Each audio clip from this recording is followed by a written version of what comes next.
Welcome po sa ating channel G-Trick TV. Nandito na naman tayo sa ating mga tutorial about glass and aluminum installation, lalo na sa ating mga presyo. Ating presyohan ngayon ay ang sliding window analog at saka dark gray glass. Ito po yung mga ginagawa namin na mga sliding window framing po. Analog. Ang pipresyohan natin ang sukat lang po ng standard size na 120 by 120 cm po. Yan, ganda po ng kulay ng analog. Yan. Yung mga ginagawa namin ng mga pang-framing ng sliding window. Wala pa po yung glass, lagyan pa namin yan ng glass. Yung pipresyohan natin ay ang dark gray lang po na glass, yung itim. Para terno po ang kulay nila. Ito po ay nasimbol na po ang panel po.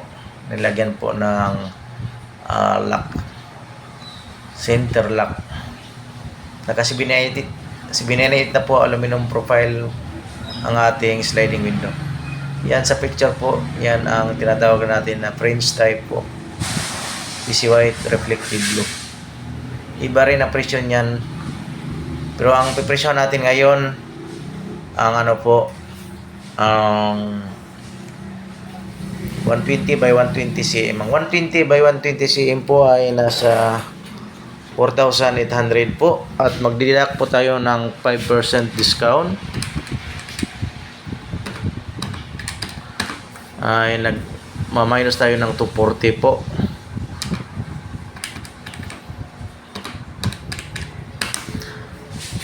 4,560 na lang po ang isang window.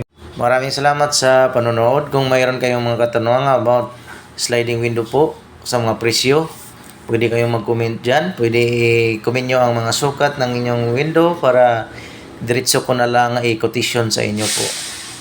Ang mga presyo po natin ay depende po yan sa ating location. Depende po yan sa supply. Kung magkano, paiba-iba po kasi yung presyo. Pero sa ngayon po, ang update price natin ay nasa 4,800 ang standard size, pero nagma-minus po kami ng 5% discount, kaya 4,560 na lang.